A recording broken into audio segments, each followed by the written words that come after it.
thank you very much to the participants for coming.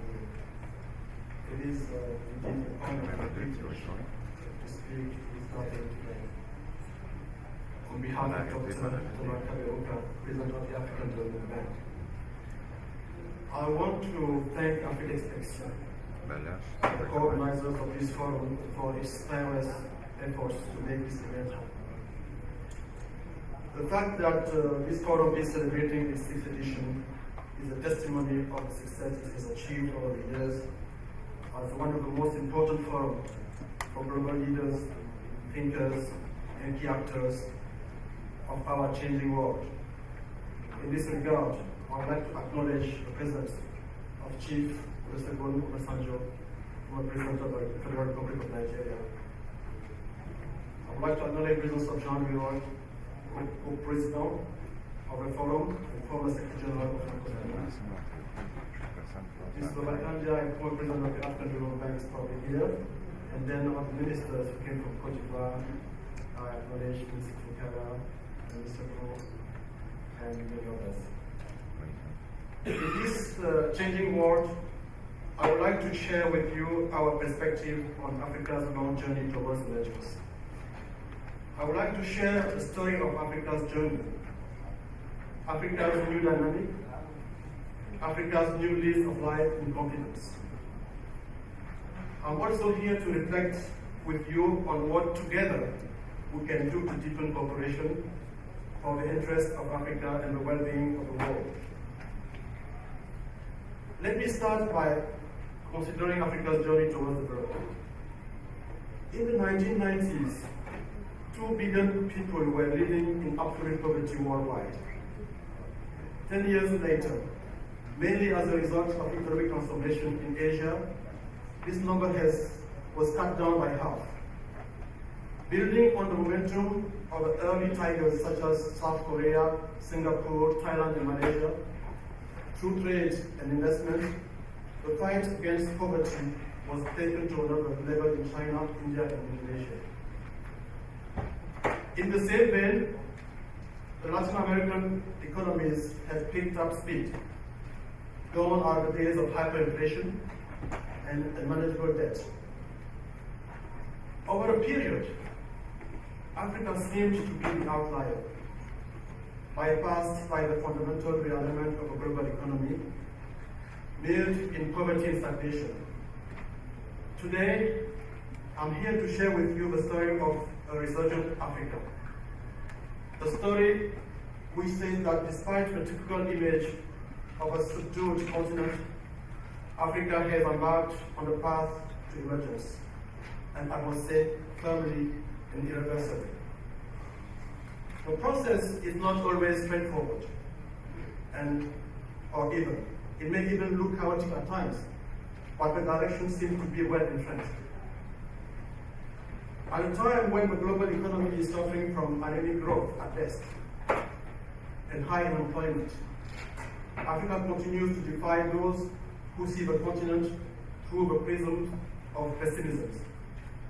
The African narrative today is one of the young, dynamic continent open for business and investment. Africa harbors the emergent and frontier markets that have the highest potential of the necessary recharge at a time the world economy needs new diversified sources of growth. As I speak with you today, Africa's economic outlook is strong, and the mood among businesses is extraordinarily positive. It is noted that 6 out of 10 the fastest growing economies are in Africa. We just heard about the case of Cote d'Ivoire, which is going to grow at 10% next year. In 2013, Sub-Saharan Africa will record a growth of GDP of 6.6%. And most observers agree that this growth momentum can be maintained over the medium term. One figure alone would probably summarize the story. In 2000, Africa's GDP stood at $600 billion. A decade later, it's almost fourfold, i.e. $2.2 trillion. In real terms, it's doubling. doubling in real terms. Doubling the GDP in a decade has happened in recent years in China and India, but it is now happening in Africa. That might look like a statistic, but remember, it took the UK 150 years to achieve the same performance of its industrial revolution. Some would ask, is this real? How is this happening? And like a blind man touching an elephant, there will be so many explanations.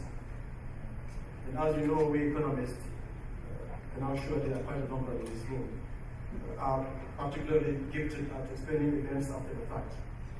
But I would say that in this case, there is no single explanation, but a combination of elements, and four of which stand out.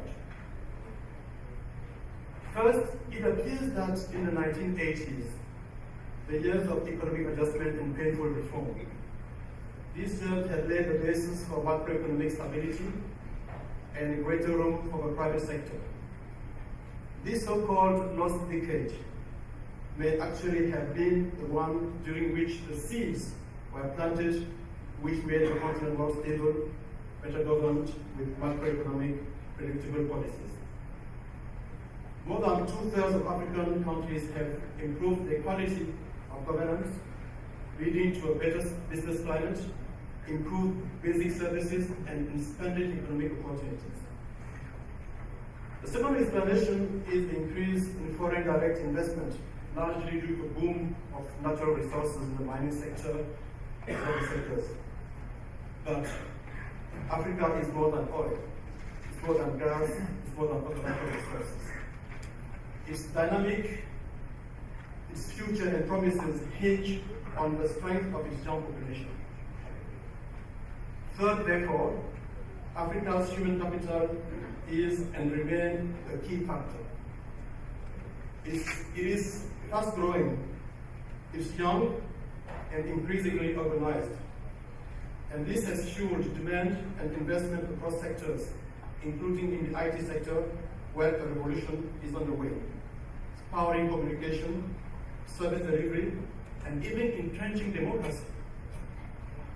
As a result, African countries' consumers with significant disposable income have reached 350 million in 2010, up from 126 in 1980, making the continent an increasing attractive market for investors, domestic and international. The fourth explanation is the robust export performance buoyed by demand from the emerging markets, and more importantly, intra-African trade. Indeed, trade between African countries has more than doubled between 2005 and 2011, and has grown faster than Africa's export to the rest of the world. So despite having reversed decades of decline so dramatically, there are still some challenges to overcome. There are mainly related to issues around the quality and sustainability of growth. It is true that economies are growing, but the rate of growth is still lower than the 7% which is needed and which must be sustained over a long period. It is true that our economies are growing, but the drivers of growth are fairly narrow, and the structure of the economies is not changing fast enough to absorb 10 to 12 million young people entering the labor market each year. Moreover, the investment-friendly sectors are generally capital intensive and therefore create very limited jobs. Related to this issue is that of social sustainability. Economic growth cannot be sustained if it does not open up broad opportunities. If it leaves out a large proportion of a population, either because of the nature of growth or due to a failure in governance. In a young continent like Africa, social sustainability is central to economic growth. As African economies expand, they are everywhere confronted with the limited availability of energy, high transport costs, and connectivity divide. These problems are even more acute when it comes to cross-border infrastructure, such as transport corridors, efficient maritime ports, railways, airports, and broadband connectivity. So while we've made a lot of progress in developing skills and expanding education opportunities, the sustainability of Africa's economic progress is limited by skills needed to boost modern economy. There is room to expand cooperation in this area, taking advantage of new technologies. In addition, climate change exposes parts of Africa to rampant desertification, while others suffer from floods and unpredictable seasons. That is why an ecologically sustainable path of development is the natural path, taking advantage of Africa's vast green resources. These are the challenges that Africa must face squarely along its growth path, some of which, like transport, energy, communication, and training, provide opportunities for investment. This explains why Africa still needs all the support it can get from its partners. And I would like to acknowledge the wonderful work that our Canadian friends have been doing, including multilaterally through the African Development Bank. And the latest visit of a delegation from Quebec, led by the Minister of International Relations, Francophonie and Foreign Trade to Senegal, Côte d'Ivoire, and Burkina Faso, speaks volume about the willingness of this part of the world to intensify its partnership with Africa. At this juncture, I would like to focus on the role of the African Development Bank in enhancing this African emergence and where we can deepen our collaboration in that effect.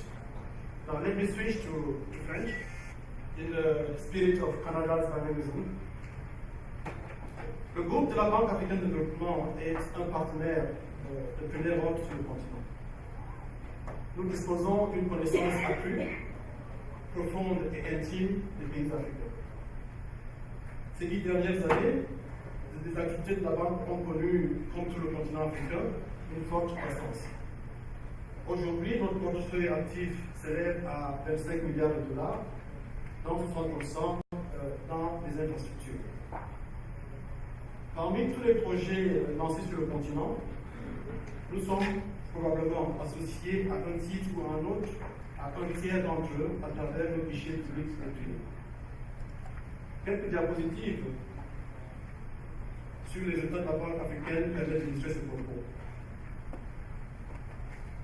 Vous noterez les résultats importants réalisés au cours des 3 dernières années.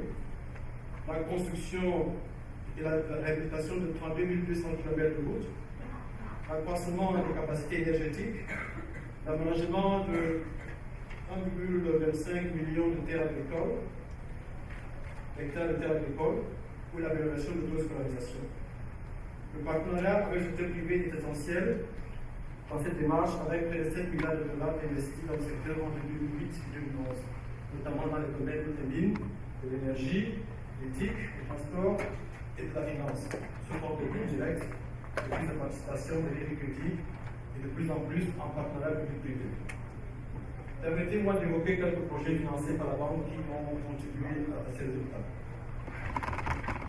Ce projet qui relie le Mali et le Sénégal est un segment de l'autoroute transsaharienne reliant Dakar à Port-Soudan.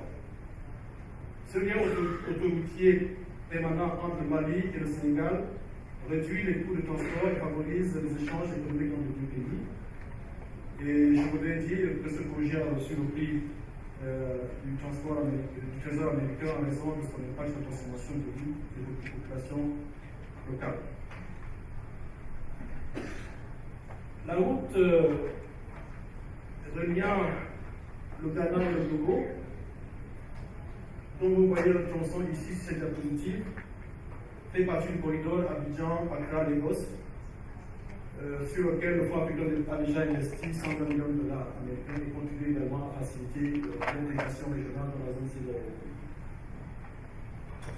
Mais ce que nous ne disons pas assez, c'est qu'à chaque fois que nous construisons une route, elle s'accompagne de projets sociaux connexes, tels que les écoles et centres de santé.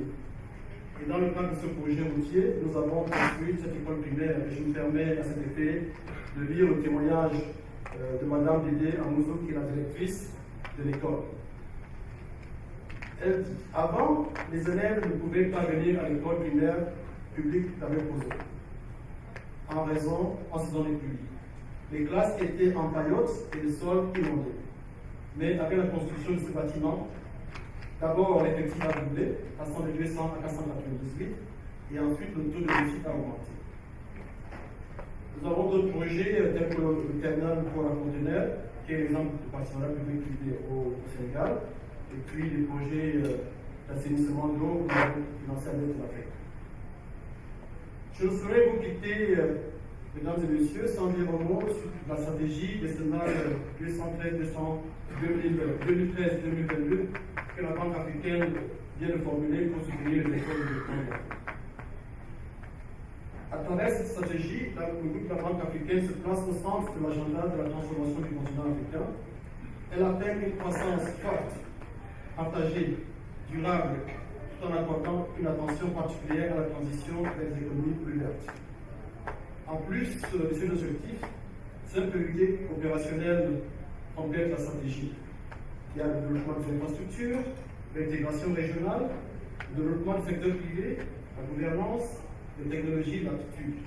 Évidemment, un accent particulier sera mis sur l'agriculture, la sécurité alimentaire et la promotion du genre. Alors, au total, plus de 400 opérations, pour un total de 25 milliards de dollars, devront être approuvées d'ici 2016. Et la Banque compte renforcer l'effet de levier de ces ressources en mettant en œuvre des méthodes nouvelles et innovantes de mobilisation de ressources pour appuyer la transformation de l'Afrique. Il me plaît à cet égard d'évoquer le fonds 50 Afrique de la BAD, à travers lequel elle interviendra en plus de ses guichets classiques pour le financement des infrastructures. Il s'agira d'un instrument qui s'appuiera sur les acquis et sur la force financière de la banque, en tant qu'investisseur et en tant qu'ingénieur financier, pour attirer les écarts locales et internationales et utiliser notre intelligence collective pour passer à une vitesse supérieure pour le financement de nos infrastructures. Ce sera un instrument capable d'émettre sur des obligations sociales solides, attractives pour les investisseurs, et j'espère qu'il y en a plein dans la salle, j'espère qu'ils seront intéressés. Mais nous devons garder à l'esprit qu'aucune institution n'est assez puissante pour répondre à tous les défis d'Afrique. Le foisonnement des initiatives est un signal porteur, mais cela nécessite un effort conjoint de cohérence, de synergie et de convergence au service de plus d'efficacité. Il faut de la cohérence géographique pour optimiser efficacement les interventions au niveau national. Il faut de la cohérence des méthodes et d'approches afin que les bonnes pratiques soient partagées et reproduites. Et il faut enfin de la cohérence temporelle pour que les initiatives complémentaires soient mises en œuvre simultanément.